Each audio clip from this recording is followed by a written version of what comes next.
오늘의 하나님의 말씀은 히브리서 10장 23절부터 보도록 하겠습니다. 다 함께 읽겠습니다.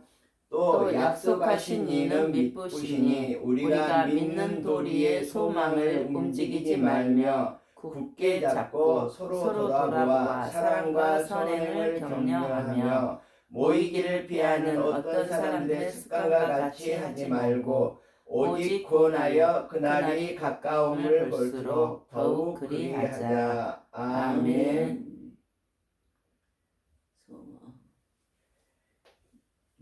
자, 오늘은 소망을 소유하라 이런 제목으로 하나님의 말씀을 묵상하도록 하겠습니다. 우리가 소망을 이 세상을 살아갈 때 굳게 잡고 살아가야 되는데 오늘 성경은 이렇게 말하고 있습니다. 그러므로 형제들아 우리가 예수의 피를 힘입어서 성소에 들어갈 담력을 얻었나니 그 길은 우리를 위하여 휘장 가운데로 열어놓으신 새로운 살 길이다. 휘장이 곧 그의 육체니라. 또 하나님의 집 다스리는 큰 제사장이 계심에 우리가 마음에 뿌림을 받아 악한 양심으로부터 벗어나고 몸은 맑은 물로 씻음을 받았느니 참 마음과 온전한 믿음으로 하나님께 나아가자. 이렇게 히브리서의 오늘 본문전에 말을 하고 있습니다. 자, 이소무화에 보면 제가 최신 버전으로 좀 바꿔서 이렇게 얘기를 할 것인데요. 하루는 사자와 나귀와 여우와 늑대가 이렇게 그 사냥을 세 마리의 동물들이 협동으로 이렇게 사냥을 해서 사슴을 잡기로 했습니다. 자, 그런데 우리도 이 교훈에서 정말 무엇인가를 느껴야 되거든요. 자, 이 네 마리의 동물이 정말로 그 사슴을 이제 사냥을 해서 먹어야 되잖아요. 그래서 사자가 이렇게 얘기를 합니다.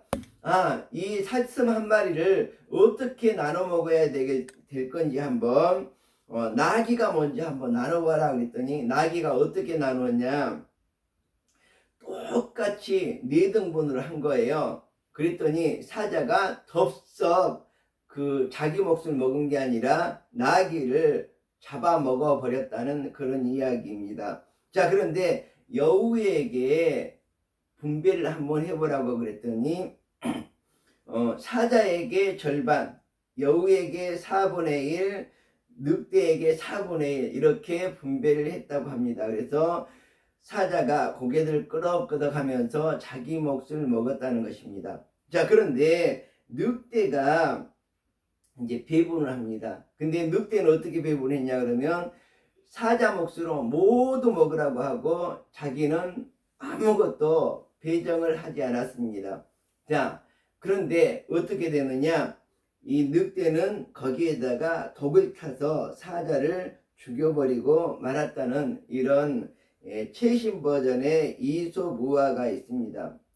자, 우리가 이 우화에서 무엇인가 그 느낌을 가져야 될 것입니다. 정말 나귀와 같이 어리석은 이런 정말 판단으로 말미암아서 자기의 목숨까지도 잃어버리고 또 이 세상에는 여우와 같이 이렇게 지혜롭게 살아가는 이런 사람들도 있습니다. 그리고 또 늑대와 같이 정말 남의 것을 빼앗아서 정말 겉모술수로 남의 것을 빼앗아서 자기가 왕자가 되려는 그런 겉모술수로 살아가는 사람들도 많이 있습니다.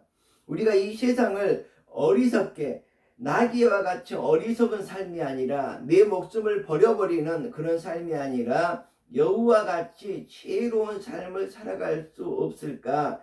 또 늑대와 같이 이렇게 겉모술수로 다른 사람에게 피해만 주면서 살아가는 그런 사람으로 살아가는 또 모습이 우리에게도 있지 않을까, 우리가 이 시간 한번 생각을 해봐야 될 것입니다. 성경에서는 말합니다. 한 번 죽는 것은 한 번 죽는 것은 사람에게 정해져 있다 그랬습니다. 그런데 반드시 그 죽음 이후에는 무엇이 있다고요? 심판이 있으리라 이렇게 말하고 있습니다. 그래서 우리는 항상 죽음 이후의 삶도 생각을 해봐야 할 것입니다. 우리가 과연 죽음 이후에 그냥 죽으면 다 끝나버리는 삶일까? 아니면 죽어서도 정말 또 다른 세계가 있는지 우리들이 잘 생각을 해보아야 합니다. 어리석은 사람들은 과거에 많이 집착을 하게 됩니다.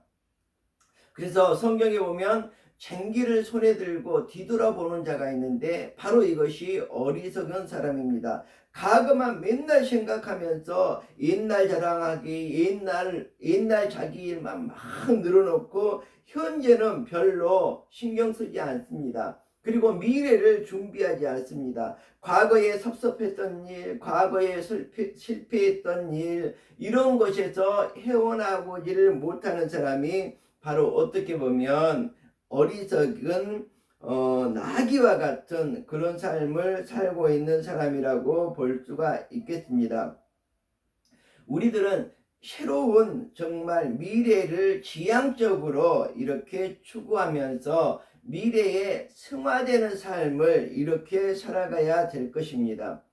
자, 어떤 사람들을 보면 이 세계가 시간은 윤회한다고 이렇게 착각을 하고 있는 경우가 많습니다. 그러니까 불교에서도 보면 윤회 사상이다 그러죠. 사람이 죽으면 또 착한 일을 하면 사람으로 태어나지만 정말 나쁜 일을 하게 되면 정말 뭐 늑대라든지 이런 개미라든지 이런 나쁜 동물로 다시 태어난다. 자, 이것이 바로 세상의 어리석은 사람들이 생각하는 이러한 윤회 사상입니다. 시간이 다시 되돌아온다고 믿는 것이죠. 자, 빙빙 도는 것이라고 믿는 것인데 이것은 말도 안 되는 무식함에서 나오는 이런 부분이라고 볼 수가 있습니다. 그래서 성경을 어떻게 말합니까? 성경은 직선적인 거라고 말합니다. 성경에 보면 알파와 오메가라고 말하거든요. 시작이 있고 끝이 있다고 성경은 말하고 있습니다. 그래서 우리의 시간은 직선으로 이렇게 구성이 되어 있다 그러지 이렇게 동그라미로 되어 있어서 또 돌고 이런 윤회하는 것이 아니라고 성경은 분명하게 말하고 있습니다. 그래서 우리들은 이 윤회 사상에 젖어 있으면 안 됩니다. 오직 하나님의 사상, 바로 알파와 오메가 사상으로 젖어 있어야 됩니다. 그래서 우리의 끝날에는 바로 하나님의 세상으로 들어간다는 것을 꼭 알아야 됩니다. 자, 그러면 우리가 어떻게 살아가야 될 것인가? 바로 믿음과 소망과 사랑, 고린도전서 13장에 있는 그 믿음으로 살아가야 됩니다. 믿음을 점검하면서 우리가 믿음을 권면하면서 이렇게 이 세상을 믿음으로 살아가야지만 바로 우리가 올바른 삶을 살 수 있다고 볼 수가 있겠습니다. 두 번째는 소망의 삶을 살아가라는 것입니다. 오늘 제목도 우리가 소망을 갖자 이런 뜻으로 제목을 정했는데 소망을 확고히 하고 저 천국에 소망을 두고 살아가는 것, 이것이 바로 성경적인 삶이라고 볼 수가 있습니다. 그리고 세 번째는 무엇입니까? 우리가 사랑을 갖고 열매 맺는 삶을 살아가야 된다는 것입니다. 자, 사랑을 갖고 살아간다는 건 곧 예수 그리스도를 많은 사람들에게 전파하는 삶, 그것이 곧 열매 맺는 삶이고 이 열매 맺는 삶이 바로 사랑의 삶이라고 이렇게 이야기를 할 수가 있겠습니다. 자, 그래서 우리는 맨날 옛날만 되돌아보면서 이렇게 살아갈 것이 아니라 우리는 내일을 바라보면서 살아가야 됩니다. 그래서 어리석은 사람은 첫 번째로 무슨 이야기를 하냐 하면 남 이야기를 많이 합니다. 나를 칭찬해주면 천하를 얻은 듯이 기뻐하고 조금만 섭섭하게 되어주어도 끝없이 자기 비하에 빠지게 되는 그런 사람들을 많이 볼 수가 있습니다. 그렇지만 지혜로운 사람은 자기를 먼저 생각합니다. 제가 지난주에 정말 우리가 거울을 보는 것과 같이 그런 삶을 살아가자. 정말 굴뚝에서 나와서 다른 사람 보고 히히닥거리고 웃을 것이 아니라 나도 새까만 껌등이 묻어 있다는 것을 깨달아야 된다는 것이죠. 그래서 다른 사람 껌등만 계속해서 이렇게 보면서 깔깔거리고 웃는 것이 어리석은 사람이고, 다른 사람을 보면서 거울을 보는 것과 같이 나를 되돌아보고 내가 회개할 것이 많구나. 그래서 정말 이 내 주변의 삶을 거울로 삼아서 살아가는 사람, 이 사람이 바로 지혜로운 사람이 아닐까 생각을 해보았습니다. 그리고 둘째는 조금 전에도 말했지만 과거에 집착하고 얽매여서 살아가는 사람입니다. 이러한 사람들은 새로운 미래의 삶을 개척해 갈 수가 없는 것이죠. 그리고 다음은 어리석은 사람은 있을 수도 있고 없을 수도 있는 이런 우연한 일에 지나치게 마음을 쓰고 있습니다. 그냥 예를 들자면 하늘이 무너지면 어떡하나, 뭐 있을 수도 있고 없을 수도 있는 이런 일인데 정말 이 우연한 일에 계속해서 마음을 쓰고 있습니다. 일본에서 지진이 일어나면 한국에도 지진이 일어나면 어떡하나, 일본에서 원전에 문제가 있으면 한국 원전도 분명히 문제가 있을 텐데 이거 어떡하나, 원전을 그냥 다 없애버려야 되지 어떡하나, 막 이렇게 정말 있을 수도 없는 일인데 그런데 지나치게 마음을 쏟습니다. 원전이 터지는 영화를 보고 원전은 이 영화는 거짓말이거든요. 왜 거짓말이냐 그러면 소설로 영화를 만들기 때문에 그렇습니다. 자, 그래서 소설로 영화를 만들기 때문에 소설은 허구이기 때문에 영화는 허구이고 거짓말입니다. 거짓말을 가지고 눈물을 뚝뚝 흘리면서 저런 나쁜 놈들이 원전 사고를 일으켜서 우리 백성들을 모두 죽인다고 이렇게 막 비애에 젖어 있고 막 울분을 참지 못하고 원전을 다 폐기해버리고 이런 사태가 일어나는 것입니다. 그래서 어리석은 사람처럼 우리가 정말 우연의 일에 정말 만에 하나에 정말 대비를 해야 되겠지만 그런 엉뚱한 일에 마음을 쏟고 지나치게 거기에 집착하게 되다 보니까 정말 어리석은 삶을 살 수밖에 없는 것이고 전기값이 폭등하게 되고 우리 국민들을 정말 사지로 몰아넣는 이런 일이 있다는 것을 우리가 기억을 해야 될 것입니다. 자, 그러면 우리들은 어떻게 해야 될까? 오늘 25절의 말씀에 보면 모이기를 피하는 어떤 사람들의 습관과 같이 하지 말고 오직 권하여 그날이 가까움을 볼수록 더욱 그리하자. 이렇게 성경에서는 말하고 있습니다. 자, 그날은 무슨 날입니까? 그날은 바로 하나님의 날입니다. 우리가 천국에 들어가서 하나님과 그 천국의 아름다움을 보면서 멋진 삶을 살아갈 수 있는 그날을 바로 이 성경에서는 말하고 있습니다. 그날이 점점 가까워오고 있습니다. 우리가 배를 만들면 항구에 예쁘게 정박해 놓기, 묶어 놓기 위해서 배를 만들죠. 절대로 그렇지 않습니다. 배를 만드는 것은 정말 목적지를 향해서 항해를 하기 위한 것입니다. 자, 폭풍우가 몰아치고 눈보라가 몰아치더라도 그 폭풍우와 눈보라를 뚫고 목적지를 향해서 나아가는 것이 배를 만든 이유입니다. 우리도 정말로 이 배를 만든 사람입니다. 우리가 이곳이 안 좋아하고 이 세상에서 이제 가만히 있어야지 평안하고 좋아. 그러면 결국은 뭐예요? 요양원에 들어가서 평안한 삶을 살다가 정말 지옥에 가는 방법밖에 없습니다. 그렇지만 어떻게 합니까? 우리 성경에서는 어떻게 보면 목적지를 분명히 정해져 있습니다. 바로 우리의 첫 천국으로 우리의 배를 항해해서 그곳에서 우리의 영원한 삶을 살 수 있다. 정말 행복의 나라로 갈 수가 있다. 이런 것이 바로 우리의 배를 만든 목적이라고 볼 수가 있습니다. 우리가 배를 만들어서 조금 풍랑이 인다고, 조금 눈보라가 몰아친다고 그냥 벌벌벌벌 거리고 어리석은 사람처럼 정말 되돌아갈 거야, 되돌아갈 거야, 항구로 되돌아갈 거야, 이렇게 하지 않고 우리는 정말 인생에 있어서 조금 험난한 길이 있더라도 그것을 뚫고 우리의 목적지로 달려가야 되는 것이 우리의 사명이라고 생각을 합니다. 성경에 보면 우리가 천국에 가려면 어떻게 해야 될 것인가, 제가 얼마 전에도 한번 설교를 했지만 먼저 심령이 가난한 자들이 천국이 저희 것임이라고 했습니다.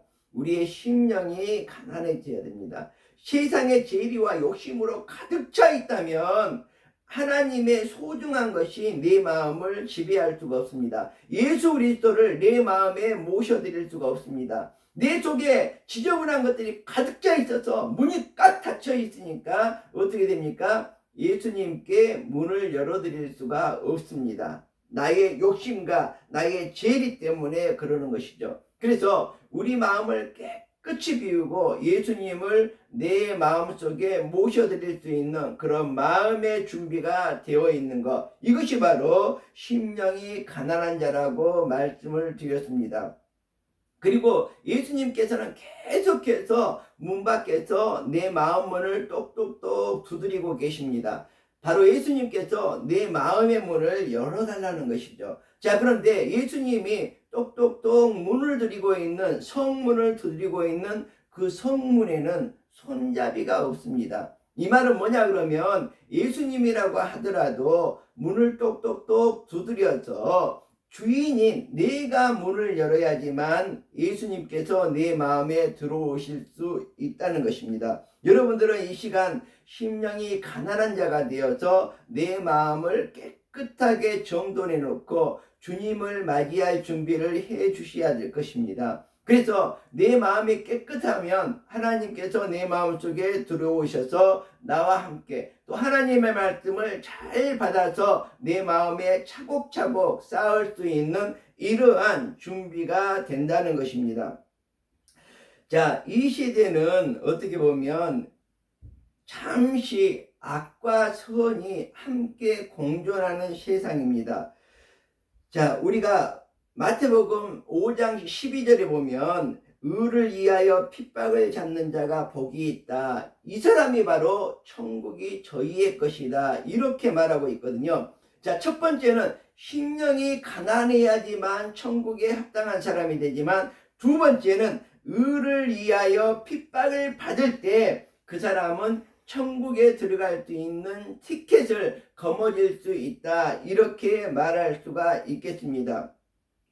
어떻게 보면 악인이 이 세상에서 형통할 때가 너무너무 많습니다. 그래서 대부분의 사람들은 그 악을 쫓아서 떡고물이라도 부스러기라도 주워 먹기 위해서 그 악의 줄을 서게 됩니다. 특히 정치권에서도 정말 선한 사람의 뒤를 따라야 되는데 악한 사람의 뒤를 따라가는 사람들이 너무너무 많습니다. 그렇지만 성경에서는 분명히 말하고 있습니다. 그날은 반드시 온다. 그날이 무슨 날입니까? 알곡과 가라지가 자라나고 있습니다. 알곡과 가라지를 그냥 가라지를 싹둑 베어버리면 되는데 하나님께서는 그러지 말라고 합니다. 왜 그렇습니까? 알곡을 뽑다 보면, 가라지를 뽑다 보면 알곡 뿌리도 함께 상하게 되고 알곡도 함께 뽑아져 나와 버리기 때문에 그냥 가만두어라. 다 익을 때까지, 추수 때까지 가만두어라. 그래서 알곡은 모아서 창고에, 저 천국에 드리고 가라지는 싹둑 베어서 불에 살라버리겠다. 이렇게 말하고 있습니다. 언젠가는 알곡은 알곡대로, 가라지는 가라지대로 제 모습이 드러날 것입니다. 그렇지만 우리가 시골에서 농사를 지어보면 논에 가라지와, 그러니까 피라고 하는데, 이 가라지와 벼가 함께 자라고 있지만 어렸을 때는 뭐가 벼인지 뭐가 가라지인지 알 수가 없습니다. 그렇지만 이게 장성하게 되어서 추수할 때가 되면 확실하게 구분이 됩니다. 그때에 정말 거짓은 거짓대로, 진실은 진실대로, 가라지는 가라지대로 불에 살려버리고 알곡은 알곡대로 저 천국의 창고에 쌓아두겠다는 것입니다. 아멘. 우리가 그 나라 갈 때에 어떻게 해야 될 것인가? 자, 주님께서 다시 말씀하십니다. 내가 문 밖에 서서 두드리고 있다. 그날이 가까워 올수록 너희들은 정말로 준비하여라. 모이기를 힘쓰고 예비하기를 힘쓰는 자, 이 자가 바로 내가 문 밖에 서서 두드리는데 나에게 문을 열어주고, 자, 그 사람이 바로 천국에 들어갈 사람이다. 자, 그날이 가까워오고 있습니다. 우리는 어리석은 자가 되지 말고 지혜로운 자가 되어서 저 천국에 들어갈 수 있는 우리들이 될 수 있기를 기원드립니다. 기도하겠습니다. 아멘. 하나님, 우리들은 그날이 가까움을 볼수록 우리는 모이기를 더욱 힘쓰며 믿음과 소망과 사랑을 가지고 아멘 주 예수여 오시옵소서. 아멘 주 예수님 내 마음에 들어오셔서 나를 다스려 주시옵소서. 이렇게 주님을 기쁘게 맞이할 수 있는 우리가 되게 해 주시옵소서. 그리고 저 천국에 들어갈 수 있는 준비가 되게 해 주시옵소서. 아멘. 예수님의 이름으로 기도합니다. 아멘. 아멘.